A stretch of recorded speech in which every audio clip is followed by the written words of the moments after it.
పనిచేయడం జరిగింది.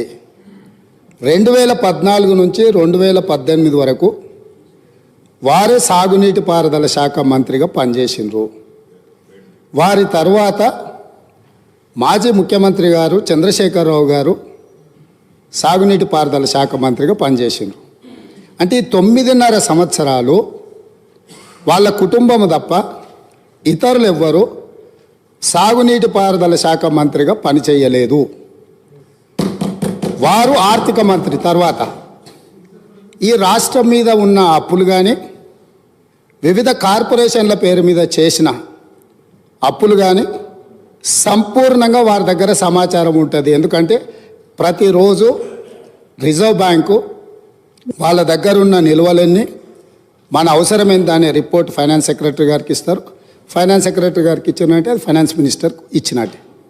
ఇప్పుడు నేను వారు పదే ఎన్నికల సందర్భంలో కాళేశ్వరం ప్రాజెక్టు అంచనాలే 80,000 కోట్లు, 1,00,000 కోట్ల అవినీతి జరిగిందని ఎట్లా అంటారు?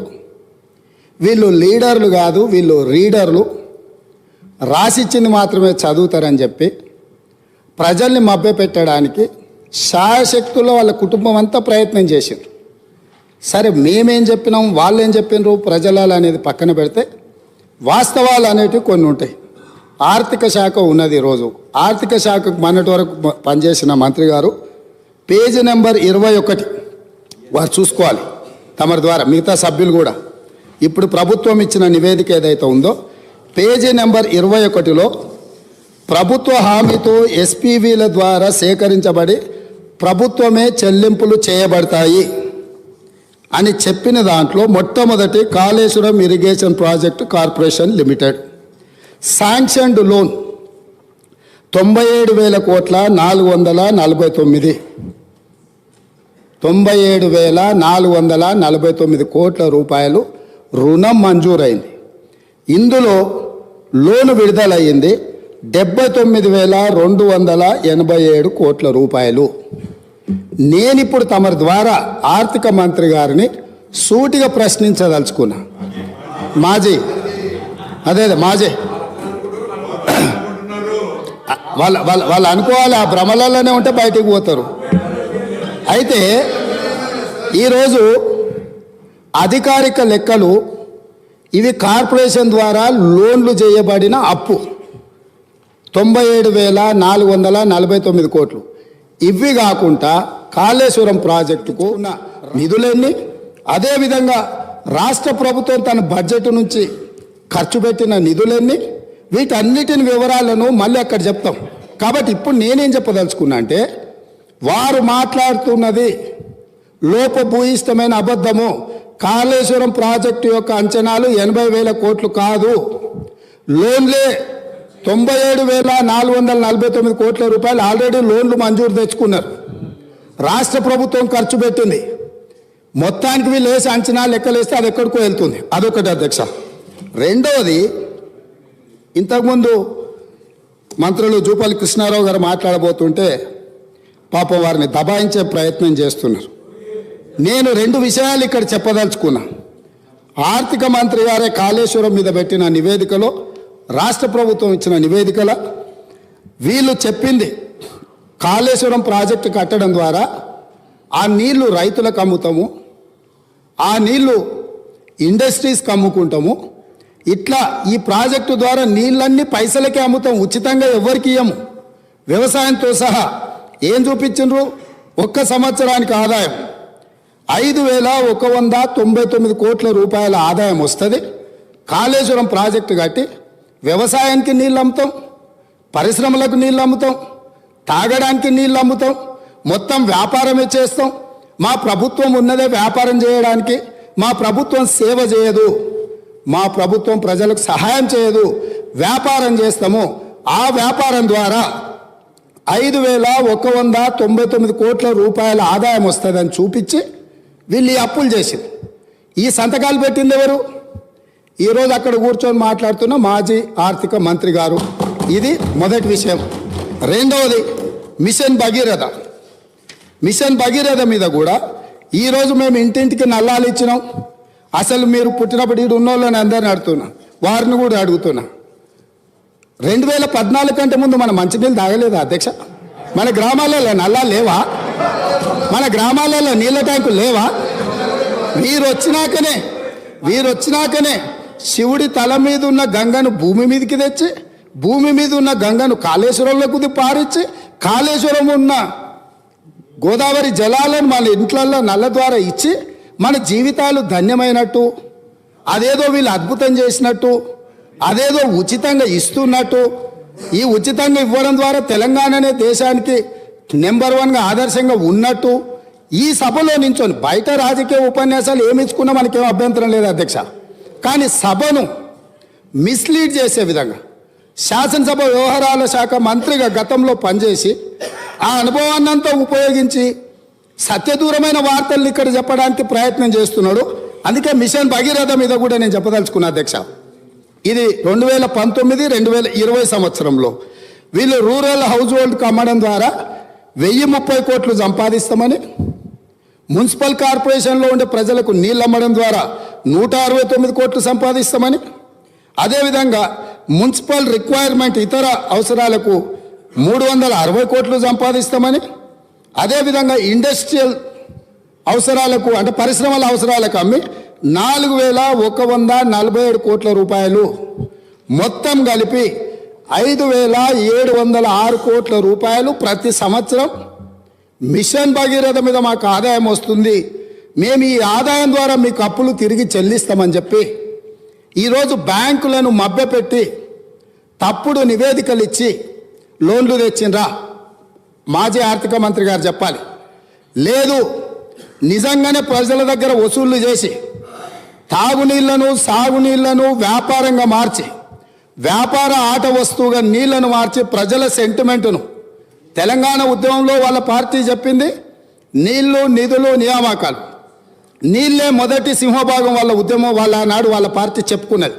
ఆ నీళ్ల ద్వారా వ్యాపారం చేసి దాదాపుగా ఒక్క కాళేశ్వరం ద్వారానే 5199 కోట్లు, మిషన్ భగీరథ ద్వారా 5706 కోట్లు, అంటే 10,800 కోట్ల రూపాయలు రైతులను, పేద ప్రజలను ముక్కువిండి వసూలు చేస్తామని ఈ నివేదికలు ఇచ్చి అడ్డగోలుగా 1000 కోట్ల రూపాయల అప్పులు తెచ్చి ఇప్పుడు ఈ అప్పులను బయట పెట్టినప్పుడు అవును మా చేతగానితనం వల్ల, మా నిస్సహాయత లేకపోతే అవగాహన లోపం వల్ల ఈరోజు ఇట్లా తప్పు జరిగింది, కాబట్టి దీన్ని సరిదిద్దుకోవడానికి ప్రధాన ప్రతిపక్షంగా ప్రభుత్వానికి సహకరిస్తామని ముందుకు వస్తామని మాట్లాడాల్సిన విషయాలను పక్కన పెట్టి ఈరోజు దబాయిస్తున్నారు. ఇంకొకటి అధ్యక్ష, ఇంతకుముందే వారు మాట్లాడుతూ తెలంగాణ టీఎస్ఐఐసి ద్వారా ఏవైతే లోన్లు ఉన్నాయో వాళ్ళే కట్టుకుంటారు, మాకేం సంబంధం లేదు అని, అసలు మేము కట్టాల్సిన పనే లేదని మాజీ ఆర్థిక మంత్రి గారు ఇదే సభలో అక్కడి నించొని చెప్పారు. వారు ప్రవేశపెట్టిన నివేదిక అధ్యక్ష, ఇది నేను ఎక్కడి నుంచి తీసుకురాలే, మా 31 జనవరి 2023 టీఎస్ఐఐసి హడ్కో లోన్లకు వీటన్నిటికీ మేము గ్యారంటీ ఇచ్చి మేము కడతామని చెప్పి వాళ్ళు ఇచ్చిన నివేదిక. అంటే ఈరోజు ఏ కార్పొరేషన్ల ద్వారా లోన్లు తెచ్చినా పర్టికులర్గా వారు టీఎస్ఐఐసికి సంబంధించిన నిధులు మేము చెల్లించాల్సిన అవసరం లేదు, ప్రభుత్వానికి సంబంధం లేదు, వాళ్ళే చెల్లిస్తారనేది అయితే చెప్పిండో వారు సత్యదూరమైన అంశాలను ఇక్కడ ప్రస్తావించిండ్రు. కాబట్టి ఈరోజు వారిచ్చిన నివేదికనే ఇతరులు ఎవరో ప్రవేశపెట్టిండ్రు, వారికి సంబంధం లేదు, వారు చూడలేదు, వారికి అవగాహన లేదు అని అంటే మనకెవరికి అభ్యంతరం లేదు. కానీ వారిచ్చిన నివేదికనే తప్పుదో పట్టించి ఈరోజు వారు లేదు నేను మాట్లాడిందంతా గతంలో చెప్పింది ఒక రకము, ఇప్పుడు చెప్తున్నది ఇంకొక రకం అని చెప్పి వారు మాట్లాడే ప్రయత్నం చేస్తారు. అదేవిధంగా వారు చాలా అద్భుతమైన బడ్జెట్ను ప్రవేశపెట్టినాం, మా అద్భుతమంతా చూసి దేశమంతా మమ్మల్ని ఏమంటారు మమ్మల్ని అనుకరించాలి, అంత అద్భుతమని 2015-16 క్యాగ్ నివేదిక ఏమన్నది అధ్యక్ష? వారి దగ్గర, వారి ఆర్థిక మంత్రిగా పనిచేసి వారి దగ్గర వివరాలు లేవా? దాంట్లో ఏం చెప్పిండ్రు? వీళ్ళు క్యాగ్ నివేదిక ప్రకారం ఆఫ్ బడ్జెట్ అంటే బడ్జెట్లో రాని అప్పులను తీసుకొచ్చి ఆదాయంగా చూపించి మొత్తం బ్యాంకులను ప్రభుత్వ వ్యవస్థలను తప్పుపట్టిండ్రు అని చెప్పి కాగ్ నివేదిక స్పష్టంగా ఈ రాష్ట్ర ప్రభుత్వాన్ని తప్పుపట్టింది.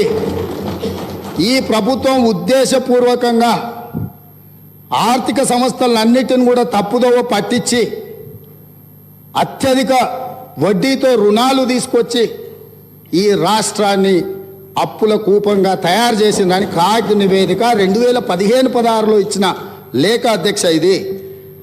అదేవిధంగా బడ్జెట్ తయారీలోనే లోపాలు ఉన్నాయని 2018-19లో అసలు మీరు తయారు చేస్తున్న బడ్జెట్లోనే లోపభూయిష్టంగా ఉన్నది. మీ విధానాన్ని మార్చుకోండి, మీ విధానాన్ని మార్చుకోవడం ద్వారా అది రాష్ట్రానికి మేలు జరుగుతుందని చెప్పి స్పష్టంగా కాగు మొట్టకాయలు వేసింది ఆనాటి ప్రభుత్వాన్ని. ఇన్ని రకాల వాస్తవాలు ఉన్నా వారికి ఉన్న అనుభవాన్ని అంతా కూడా వినియోగించి అబద్ధాలు చెప్పి ఈ సభను ఈ రాష్ట్ర ప్రజల్ని తప్పుదోవ పట్టించాలనే ప్రయత్నం చేస్తుండ్రో ఇది శాసనసభ వ్యవహారాలు నిర్వహించే మా శ్రీధర్ బాబు గారికి సూచన చేస్తున్నా. సభను తప్పుదోవ పట్టించే విధంగా సభ్యులు ఎవరైనా మాట్లాడితే ఆధారాలు లేని వివరాలను అన్నిటిగా ఆధారాలుగా ఉన్నట్టుగా చిత్రీకరించి సభలో తప్పుడు సమాచారాన్ని ఒకవేళ ప్రవేశపెడితే శాసనసభ వ్యవహారాలలో ఏ రకమైన చర్యలు తీసుకోవాలనో వాటిని ఒక్కసారి పరిశీలించాల్సిందిగా తమరి ద్వారా వారికి నేను విజ్ఞప్తి చేస్తున్నా అధ్యక్ష. మదన్ మోహన్ గారు.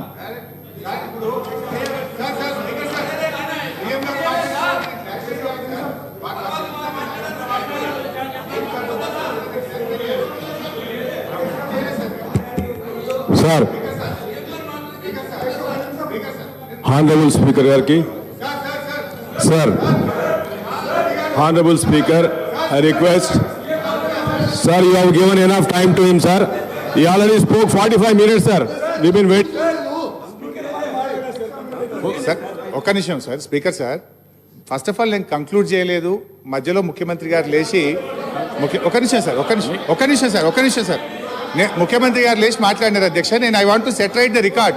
సీఎం గారు నిజానికి నేను సభను తప్పుదో పట్టించలేదు, గౌరవ సభానాయకుడు గారే తప్పుదో పట్టించారు. నేను ఐ వాంట్ టు క్లారిఫై. ఏంటంటే అధ్యక్ష ఇవాళ ముఖ్యమంత్రి గారు కూడా వినాలి. నేను అఫ్కోర్స్ వాడిని తప్పనను, కొత్తగా ముఖ్యమంత్రి అయినట్టు టైం పడుతుంది విషయాలు తెలుసుకోవడానికి, నేను తప్పనట్లేదు. అయితే అధ్యక్ష ముఖ్యమంత్రి గారు మీ ద్వారా గౌరవ సభానాయకుడు దృష్టికి తీసుకుపోతున్న ఏంటంటే అధ్యక్ష కాళేశ్వరం కార్పొరేషన్లో కేవలం కాళేశ్వరం ప్రాజెక్టుకే రుణాలు తీసుకోలేదు అధ్యక్ష. పాలమూరు లిఫ్ట్ ఇరిగేషన్కు కూడా కాళేశ్వరం కార్పొరేషన్ ద్వారా తీసుకున్న రుణాలను ఖర్చు పెట్టాము. It's not that Kaleshwaram corporation తీసుకున్న అప్పంతా కాళేశ్వరంకే ఖర్చు పెట్టారని ముఖ్యమంత్రి గారు చెప్పారు. ఇది సత్యదూరమైంది నంబర్ 1. నంబర్ 2, నేను అంచనాలు అనలేదు. ఖర్చు పెట్టిందే 83 వేల కోట్లు దాటకపోతే ₹1,00,000 అవినీతి జరిగిందని